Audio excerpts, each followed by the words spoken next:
Hello दोस्तों, आपका universal GS academy पर स्वागत है। और जैसा कि आपने देखा होगा कि हमने पिछली क्लास जो की थी, उस पर आज स्थल मंडल लिथोस्फीयर के बारे में चर्चा करने की बात कही थी। सो उसी वादे के साथ आज हम स्थल मंडल की क्लास संपन्न करेंगे। तो हम आज स्थल मंडल की बात करें तो स्थल मंडल होता क्या है? तो स्थल मंडल ये हमें हाइट को बताता है, यानी ऊंचाई। और ये जो ऊंचाई है वो हमें कहाँ से बताता है, किससे ज्यादा ऊंचाई की बात करता है? तो सी लेवल, जो नियरेस्ट सी लेवल होता है, तो नियरेस्ट सी लेवल से जो भूखंड की ऊंचाई होती है उसी को हम स्थल मंडल कहते हैं। अब ऊंचाई ऊंचाई भी आपकी दो तरह से हो सकती है। एक ऊंचाई आपकी हाईलैंड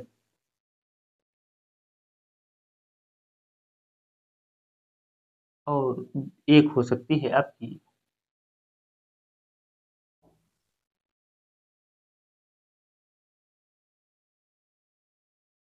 लोलैंड। अगर हम हाईलैंड और लोलैंड को एक इमेज के माध्यम से दिखाएं तो थोड़ा सा ज्यादा आसान होगा। तो हम कुछ ऐसे बताते बनाते हैं।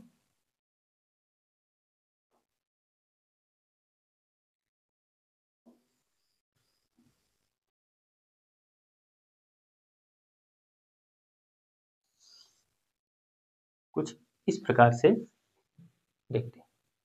तो अगर हम देखें तो मैं इसको कहता हूं कि ये जो भाग है इसको मैं ए, इसको बी, इसको सी और इसको डी मान लेता हूं।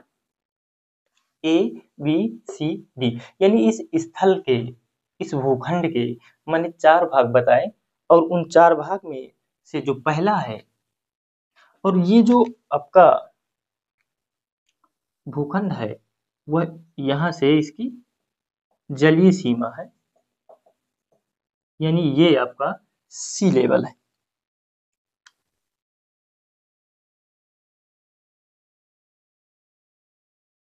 सी लेवल, ये आपका सी लेवल, ए, बी, सी, डी। ये जो एक वाला भाग होता है इसी को हम प्लेन बोलते हैं, यानी मैदान। जो दूसरा होता है इसको डिप्रेशन, यानी गर्त, डिप्रेशन कहते हैं। और जो तीसरा होता है इसी को प्लेट्यू, यानी पठार। जो आपका डी है, जो डी है उसे हम पर्वत या माउंटेन कहते हैं। ये चार स्थितियां एक भूखंड में आ सकती हैं जहां पर मैदान, गर्त, पठार और पर्वत हो सकते हैं। ये जो पठार होते हैं, अगर पठार की बात करें तो फ्लैट टॉप्ड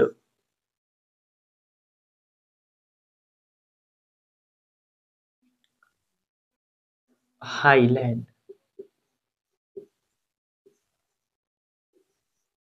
तो पठार क्या होते हैं? तो फ्लैट टॉप्ड हाईलैंड पठार होते हैं। और अगर पर्वत की बात करें तो ये पॉइंटेड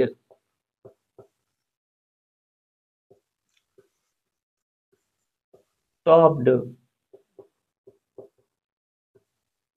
हाईलैंड पर्वत तो कैसे होते हैं? तो पॉइंटेड टॉप्ड, जो पॉइंटेड टॉप्ड हाईलैंड होते हैं वो पर्वत कहलाते हैं। जो फ्लैट टॉप्ड हाईलैंड होते हैं वो पठार कहलाते हैं। और मैदान जो समतल होते हैं।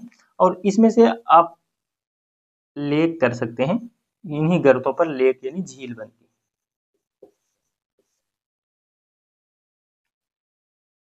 अब देखते हैं कि जो डी और सी है वो हाई लैंड में आता है, यानी कि हाई लैंड में हम लिख सकते हैं सी प्लस डी, ये हमारा हाई लैंड है, और ए और बी ये हमारा लो लैंड है। तो लो लैंड में हम क्या लिख देंगे, ए प्लस बी। ए बी का क्षेत्र लोलैंड के अंतर्गत आता है, और सी और डी का जो क्षेत्र है वह हाईलैंड के अंतर्गत आता है। इसके बाद अगर हम सरफेस की बात करें, अगर हम अर्थ सरफेस की बात करें,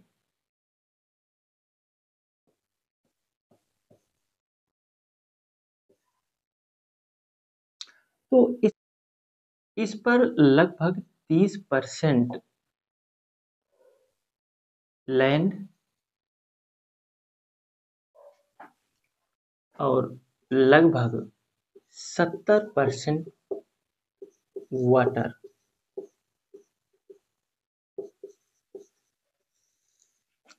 स्थित है। तो अगर हम देखें कि ये जो कि 30% जो लैंड है उस पर क्या क्या है, तो पहला हम डाल सकते हैं कॉन्टिनेंट।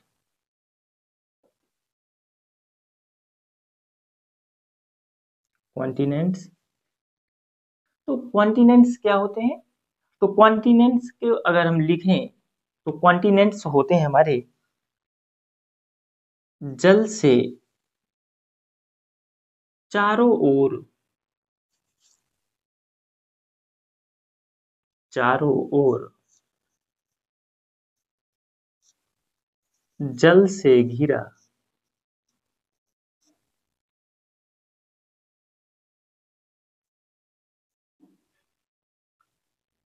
चारों ओर जल से घिरा विशाल या विराट भूखंड कॉन्टिनेंट कहलाता है। इसमें से आप देख सकते हैं एशिया,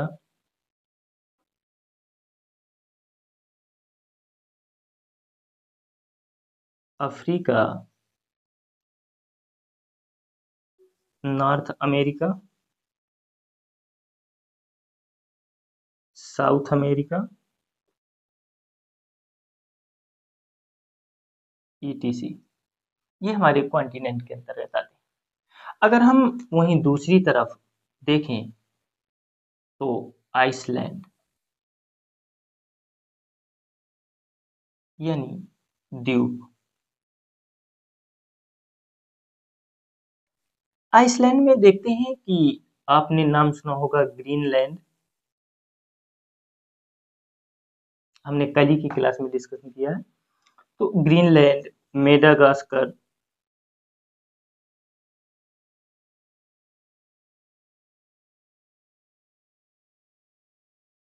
मेडागास्कर, ईटीसी। इसके बाद अगर तीसरी व्यवस्था हो सकती है लैंड से, तो वो क्या हो सकते हैं, पेनिनसुला।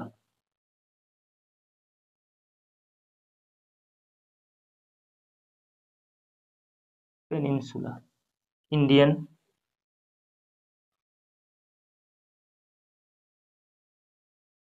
Yucatan,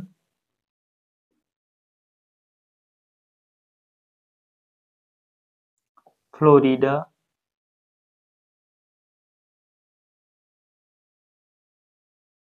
etc. तो इस प्रकार से जो 30% लैंड है उनमें से क्या क्या हुआ, कॉन्टिनेंट, आइसलैंड और पेनिनसुला। कुछ इसी प्रकार से अगर हम बात करें वाटर में, तो ओशन, ओशंस होंगे। ओशंस में अगर आप लिखना चाहें तो लिख सकते हैं पैसिफिक, पैसिफिक, इंडियन,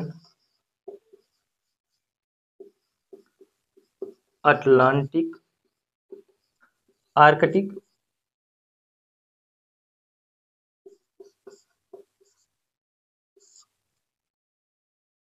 और एक ओशन का आपने अंटार्कटिका,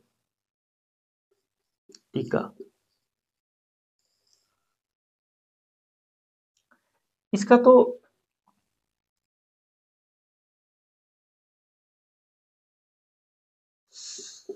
साउथर्न ओशन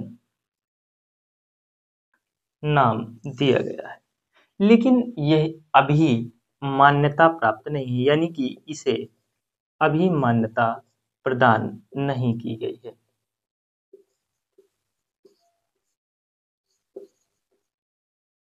मान्यता नहीं मिली। इसके अलावा भी ओशंस के अलावा सागर भी हो सकते हैं, यानी सीज,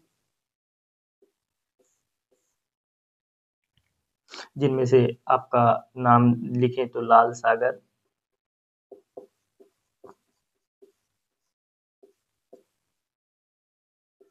लेब्राडोर,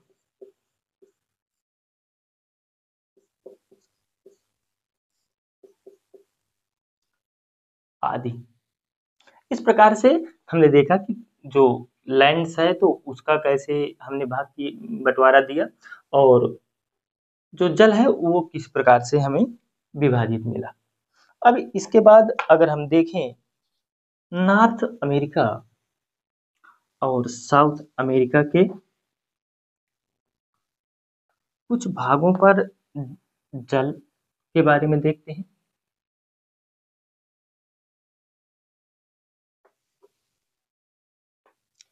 स्ट्रेट के बारे में जानते हैं।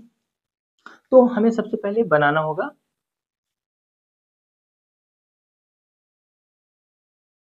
North America.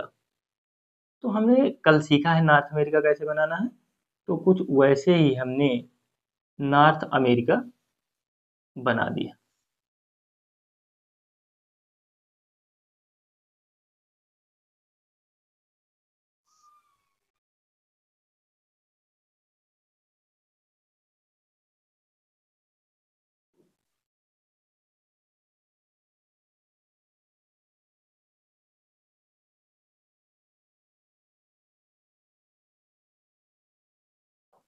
कुछ इस तरह से नॉर्थ अमेरिका और साउथ अमेरिका बना दिया।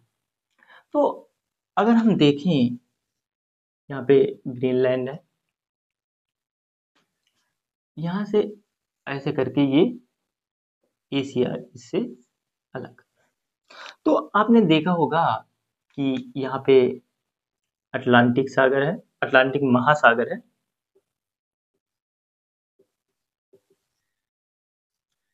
और यहाँ पर पैसिफिक यानी कि प्रशांत महासागर।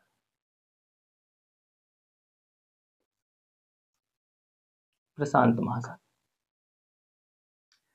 इसके बाद आप देखते होंगे कि यहाँ पर लेब्राडोर सी है। कौन सा सी है? तो ये लेब्राडोर सागर।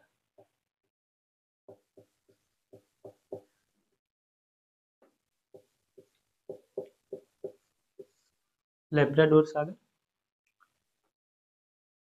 यहाँ पे है बिफोर्ट।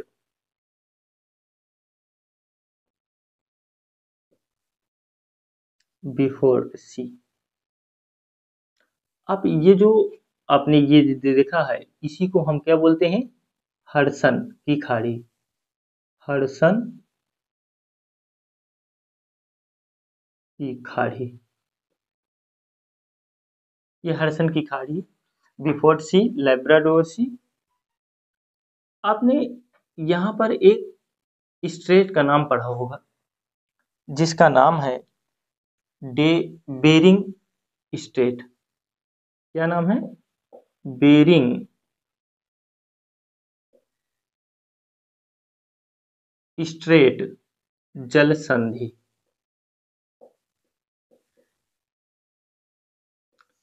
Bearing Strait. आपने कुछ यहाँ पे भी देखा होगा, डेविस।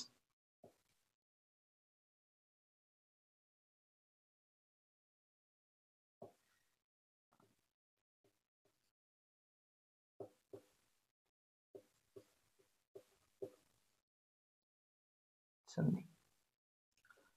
अब देखते होंगे कि जो यहाँ से ऐसे एक धार आती है और यहाँ से गल्फ में इंटर करती है, गल्फ ऑफ मैक्सिको, मैक्सिको में, मैक्सिको की खाड़ी में, और फिर ये ऐसे करके आती है। तो इस जो धारा को फिर नॉर्थ की ओर जाने लगती है, इसी को हम गल्फ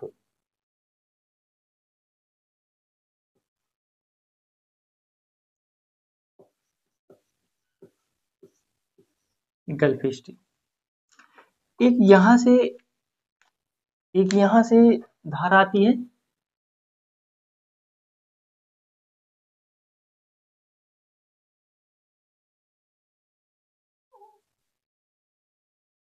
इस धारा का नाम है लैब्राडोर करंट। Labrador current. और यहाँ पर ये दोनों धाराएं मिल करके एक ग्रैंड बैंक का निर्माण करती हैं, जो फिशिंग जोन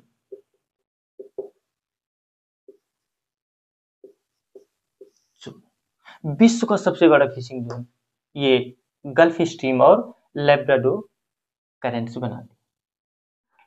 एक चीज और देख लीजिए, यहाँ पे ये जो नॉर्थ अमेरिका, साउथ अमेरिका और नॉर्थ अमेरिका को जो जोड़ता है, वो ये पतला भूखंड, सकरा भूखंड, जिसको हम पनामा इस्थमस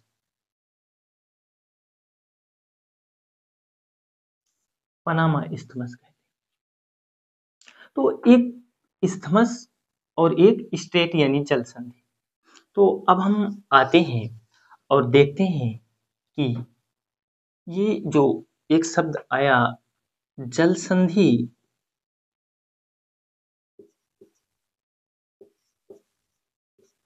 और स्थल संधि,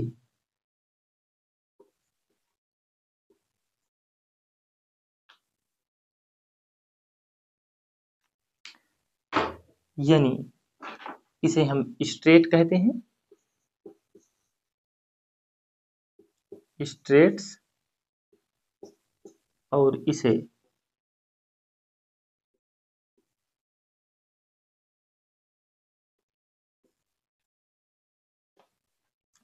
जल संधि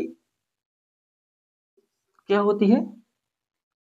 वह है जल का सकरा क्षेत्र, जल का सकरा क्षेत्र जो जो दो चीजें डिफाइन कर रहा हो, पहला और दूसरा, या तो दो जलाशयों को जोड़ता हो, दो जलाशयों को जोड़ना, या तो दो भूखंडों को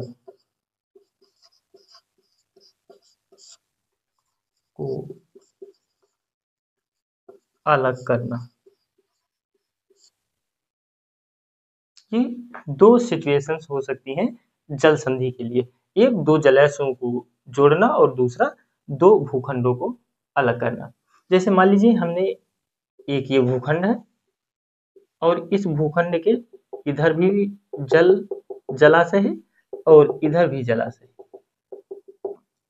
लेकिन हम कहते हैं कि इसी भूखंड अगर ये बीच से टूट जाता है और दो भागों में विभाजित हो जाता है, तो ये जो जल, ये वाला जल और ये जल दोनों आपस में यहाँ से इस सक्रिय रास्ते से आपस में एक दूसरे जलाशय से मिल जाएंगे। तो वही है कि या तो दो जलाशयों को जोड़ दे तो वह जल संधि कहलाएगी, या तो एक भूखंड था उसको दो भागों में तोड़ा और दोनों भूखंडों को अलग कर दे, यानी दो भूखंडों को अलग कर दे, तो भी वह जल संधि कहलाती है। कुछ स्थिति यही होती है कि भूखंड यानी भूमि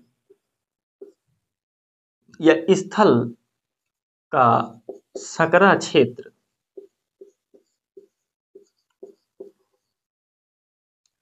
जो, ये भी दो सिचुएशन पर बनता है। पहला, या तो दो जलाशयों को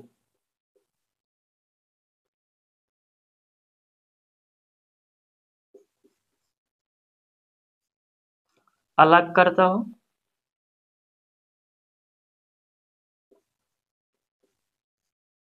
या दो भूखंडों को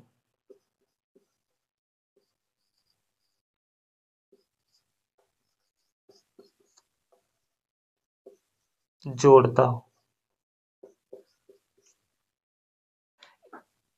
स्थल संधि क्या होती है? भूमि का सकरा क्षेत्र जो दो जलाशयों को अलग करता हो या दो भूखंडों को जोड़ता हो। जैसे अगर हम देखें कि ये हमारा नॉर्थ अमेरिका है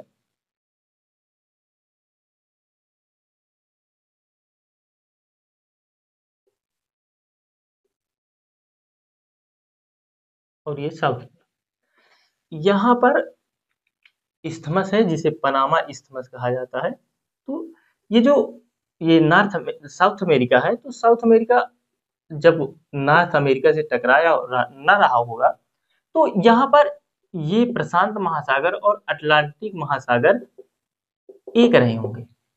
लेकिन जैसे ही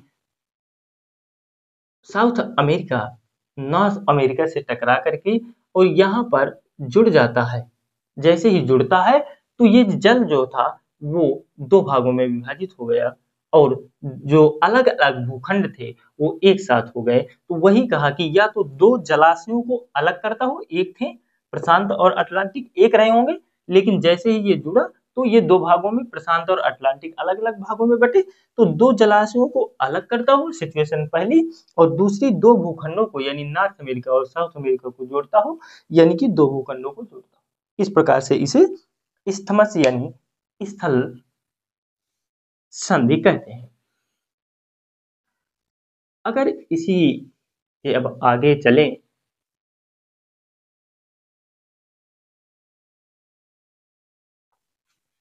अब हम अमेरिका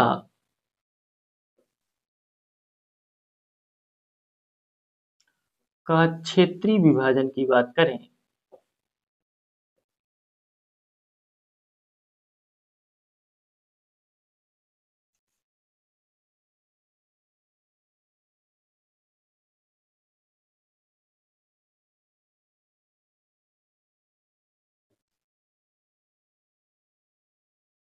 अगर क्षेत्रीय विभाजन की बात करें तो क्षेत्रीय विभाजन भाषा के आधार पर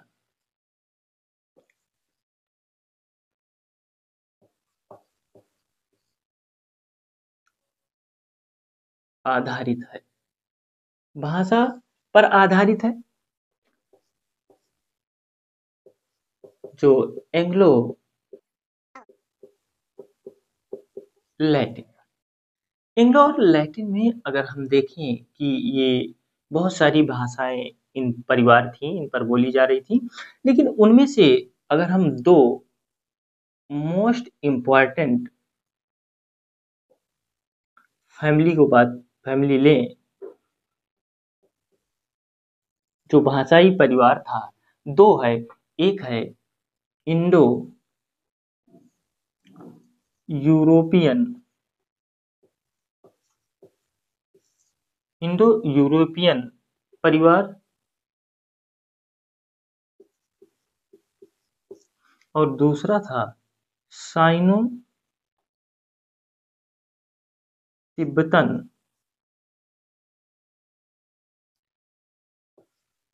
परिवार।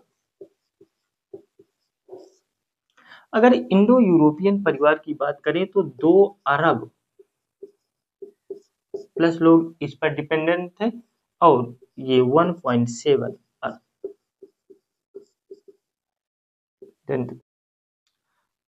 अगर इसी में हम देखते हैं एक इंडो और एक यूरोपियन है, तो अगर हम यूरोपियन की बात करें तो ये इंग्लिश,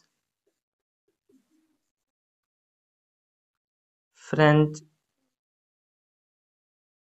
इंग्लिश, फ्रेंच, स्पेनिश और पोर्चुगीज,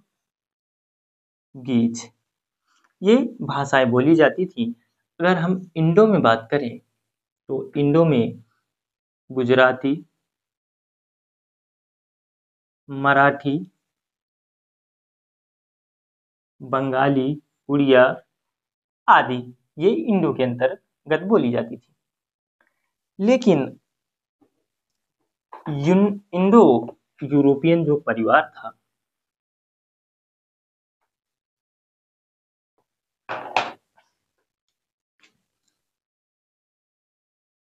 इंडो पियन फैमिली,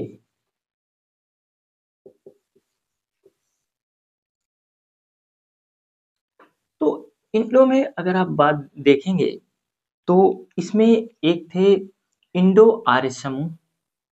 इसकी दो प्रचलित फैमिली थी, जिन परिवारों में से एक थे इंडो आर्य समूह और दूसरा था द्रविड़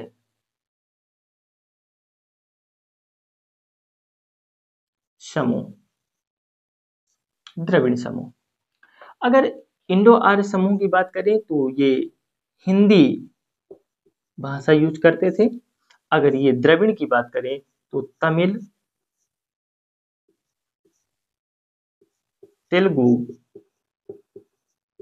और मलयालम यूज करते थे।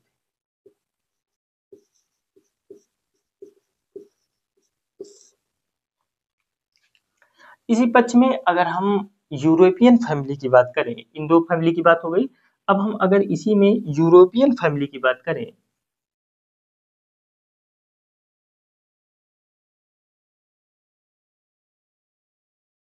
यूरोपियन फैमिली की बात करें, इंग्लिश,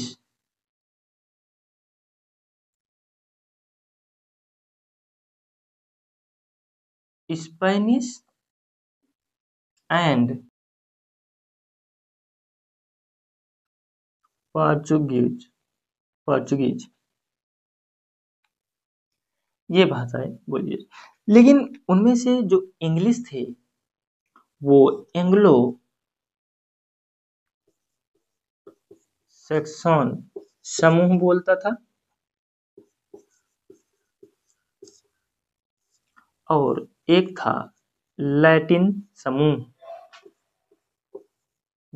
लैटिन ग्रुप था जो स्पेनिश और पोर्चुगीज बोलता था। तो आपने एंग्लो अमेरिका, लैटिन अमेरिका नाम सुना होगा। तो जो अमेरिका का क्षेत्रीय विभाजन एंग्लो अमेरिका और लैटिन अमेरिका हुआ है, तो उसके भाषा के आधार पर हुआ है। तो कहाँ तक का क्षेत्र एंग्लो अमेरिका है और कहाँ तक का क्षेत्र लैटिन अमेरिका है, तो हम इस पर भी देखते हैं।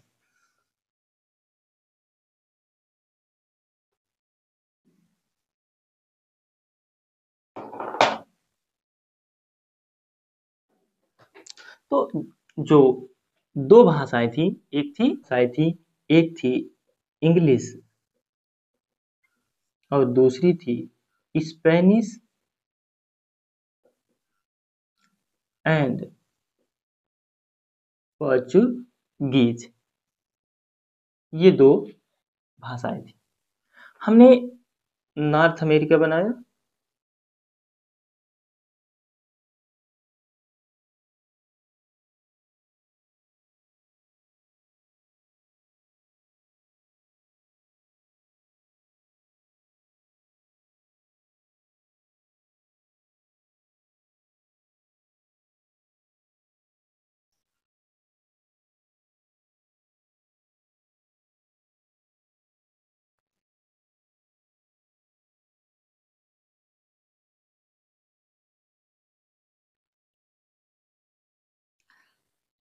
ये हमारा नॉर्थ अमेरिका और साउथ अमेरिका।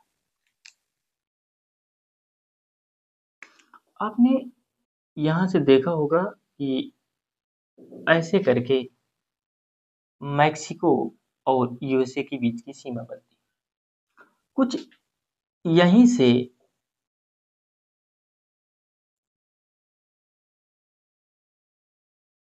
ये वाला भाग, यानी कि दक्षिणतम लैटिन अमेरिका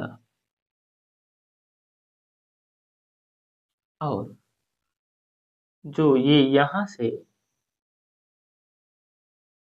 यहाँ तक का भाग है, इसे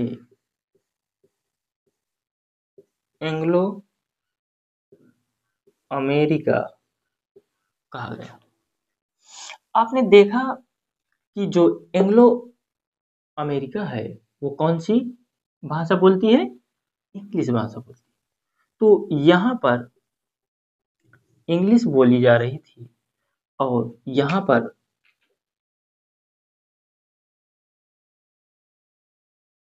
पोर्चुगीज एंड स्पेनिश बोली जा रही। तो आपको बता दें, ये जो क्षेत्र है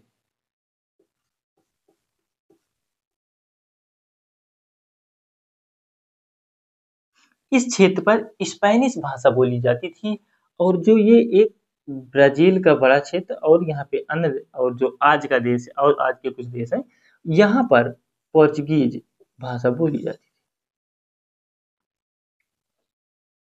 यानी इस छोटे से क्षेत्र में पोर्चुगीज भाषा का उपयोग होता था, और वहीं ये बड़े से भूखंड पर स्पेनिश भाषा का। और अगर हम मैक्सिको और यूएसए की सीमा की लगभग बात करें, तो उससे जो कनाडा तक की सीमा जहां तक लगती है, वहां तक एंग्लो अमेरिका अमेरिकन रहते थे, एंग्लो अमेरिकन रहते थे, जो इंग्लिश भाषा का यूज करते थे। तो कुछ इस प्रकार से अमेरिका का क्षेत्रीय विभाजन एंग्लो अमेरिकन और लैटिन अमेरिका का किया गया। इसके बाद अगर हम तापीय पेटी की बात करें, तापीय पेटी की करें,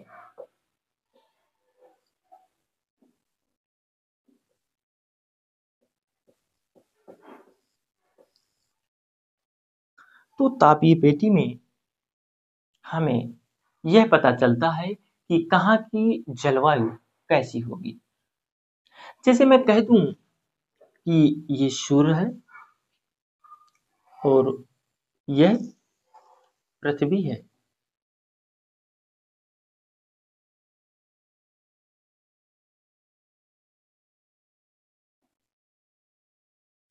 तो ये सन है और ये अर्थ है। कहते हैं कि जो सूर्य की किरणें होती हैं वो ध्रुवों पर तिरछी, और ये मान लीजिए यहाँ पे विषुवत भूमध्य रेखा है और विषुवत पर सीधी आती।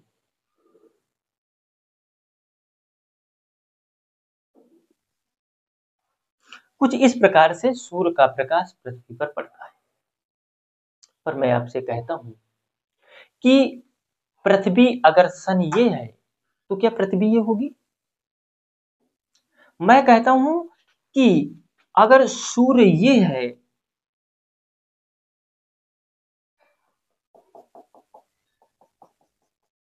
सन अगर ये है, तो मैं कहता हूं कि पृथ्वी तो ये है।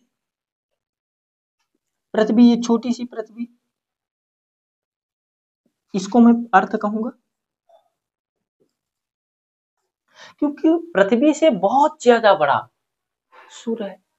तो हम सूर्य को छोटा करके और अर्थ को बड़ा करके ये सिद्धांत बता देते हैं कि सूर्य की जो प्रकाश है, सूर्य का जो प्रकाश है वो विषुवतीय रेखा पर सीधा और ध्रुवों पर तिरछा पड़ने की वजह से विषुवत रेखा सबसे ज्यादा गर्मी क्षेत्र होता है, जबकि ध्रुव सबसे ज्यादा ठंड क्षेत्र। लेकिन मैं इस बात को खारिज करता हूं कि मैं तो नहीं मानता इस बात को कि ऐसा कुछ होता होगा, क्योंकि सूर्य छोटा है ही नहीं। तो मैं क्या कहता हूं कि मान लो ये हमारा सूर्य है, क्या है? सन है, और यहां पर हमारी पृथ्वी है।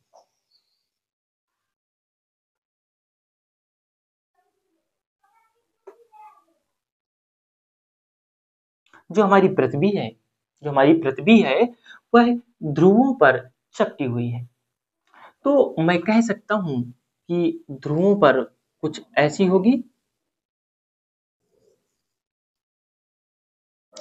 लेकिन ऐसी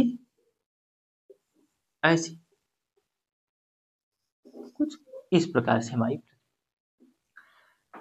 मान लीजिए सूर्य की किरण एक आती है और यहाँ पर टकराती है, एक प्रकाश की किरण यहाँ पर टकराती है, एक यहाँ पर टकराती है, और एक आकर और एक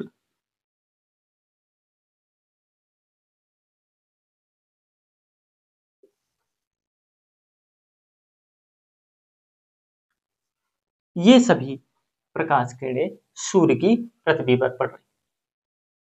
मैं कहता हूं कि जो विषुवत रेखा पर जो सबसे सीधी सूर्य की किरण पृथ्वी पर पड़ेगी, वो सर्वाधिक कोण का निर्माण करेगी और 90 डिग्री कोण बनाएगी। अगर उससे हम ऊपर देखेंगे, अगर हम यहाँ पे पृथ्वी को देखें, तो जब यहाँ से सूर्य की किरण आएगी तो यहाँ पर 45 लगभग 45 डिग्री का कोण बनाएगी। कुछ वैसे ही यहाँ पर 40 डिग्री का कोण बनाएगी। लेकिन जैसे ही वो ध्रुवों पर जाएगा, तो ध्रुवों पर सूर्य की यहाँ पर क्या बन जाएगा, 0 डिग्री। तो ध्रुवों पर 0 डिग्री का कोण बनता है। इसी कोण का नाम हम आपतन कोण के नाम से जानते हैं।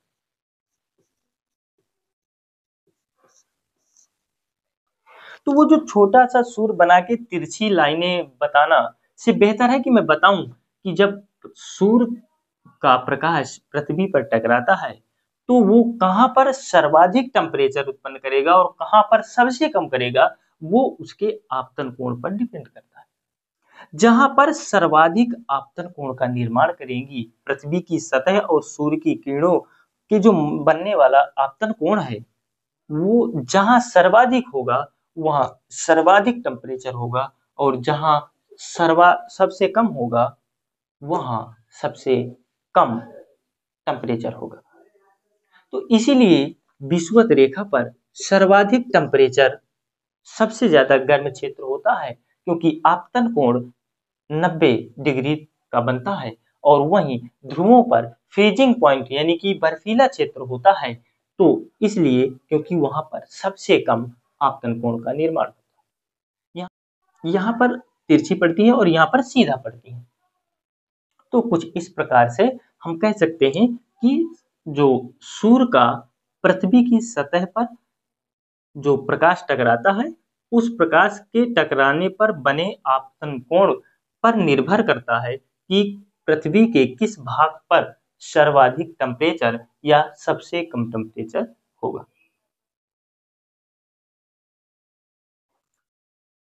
इसके बाद हम देखते हैं तापीय पेटी।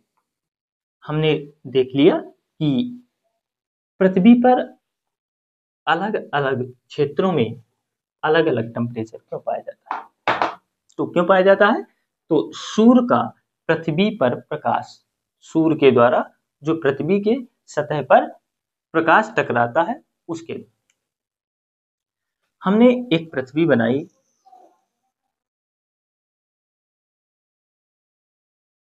यहाँ भूमध्य रेखा 0 डिग्री, यहाँ से एक रेखा जाती है जो 23.5 डिग्री नॉर्थ, और एक यहाँ पर जो 66.5 डिग्री नॉर्थ। कुछ उसी प्रकार से यहाँ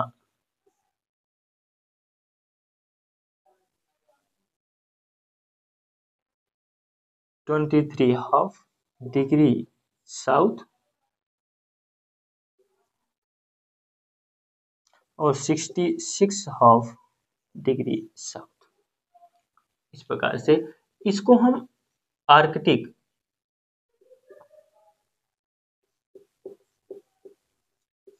तिक रेखा या वृत्त कहते हैं, इसको हम कर्क रेखा, और इसे हम इक्वेटर, ये हमारा मकर रेखा, और ये हमारा अंटार्कटिका रेखा या अंटार्कटिका वृत्त। हम देखते हैं कि जो ताप की स्थिति में जो विषुवत रेखा से 23.5 या साढ़े या लगभग 30 डिग्री साउथ और 30 डिग्री नॉर्थ पर यह क्षेत्र ट्रॉपिकल होता है, यानी उष्ण क्षेत्र होता है। उसके जैसे ही आप मकर रेखा या कर्क रेखा, मकर रेखा से नीचे और कर्क रेखा से ऊपर जाएंगे तो वहां पर टेम्परेट हो जाता है।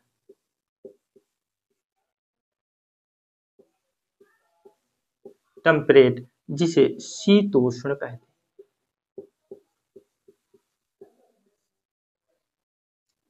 और इसमें शीतोष्ण कहते हैं।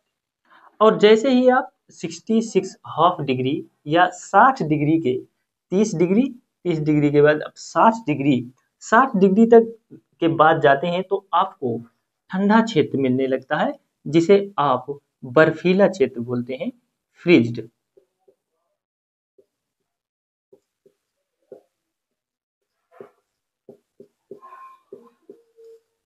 बर्फीला क्षेत्र, जबकि ध्रुव है नॉर्थ पोल और साउथ। तो मैं ये कह सकता हूं कि जैसे ही आप इक्वेटर से नॉर्थर्न हेमिस्फीयर या साउथर्न हेमिस्फीयर, या फिर कह दूं कि 0 डिग्री से लेकर यानी इक्वेटर से लेकर जैसे ही आप ध्रुवों की ओर, वो चाहे नॉर्थ पोल हो या साउथ पोल हो, किधर भी हो सकता है, पर जाने पर टेम्परेचर गिरने लगता है। जैसे ही आप विषुवत रेखा से नॉर्थ पोल की तरफ जाएंगे वैसे वैसे आपका टेम्परेचर क्या होने लगता है, गिरने लगता है, यानी कि ठंडा होने लगता है। और वैसे ही स्थिति साउथ में भी है कि जैसे ही आप नीचे जाएंगे तो आपका टेम्परेचर गिरने लगेगा। तो यही सेम यही है ट्रॉपिकल, यहाँ पे टेम्परेट और यहाँ पर आपका फ्रीज्ड, ये क्षेत्र में। अगर मैं आपको ये क्यों बता रहा हूँ, अब मैं आपको यहीं पर बता दे रहा हूँ कि ये जो हमने अभी देखा है इसका क्या इफेक्ट है, या इससे क्या हम अपने आप को समझा सकते हैं। तो आपने देखा मैं यहीं पे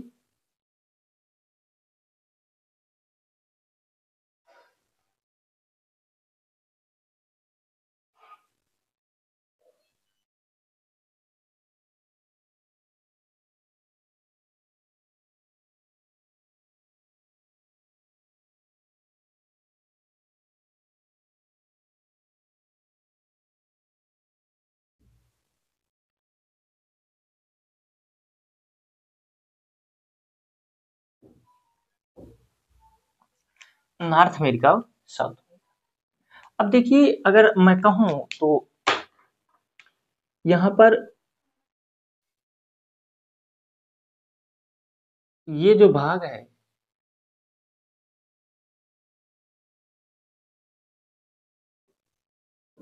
कनाडा, ये जो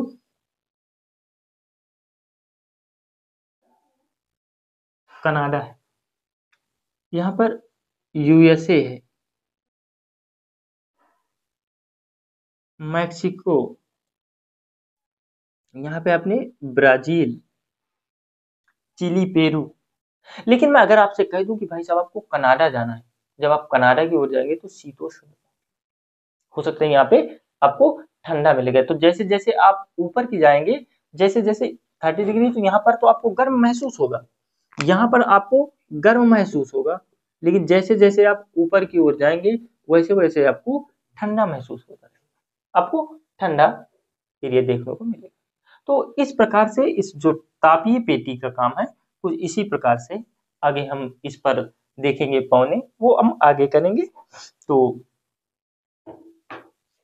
आज के लिए इतना ही।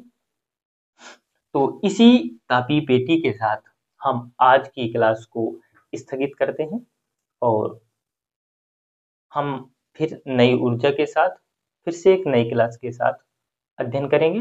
तो जय हिंद दोस्तों।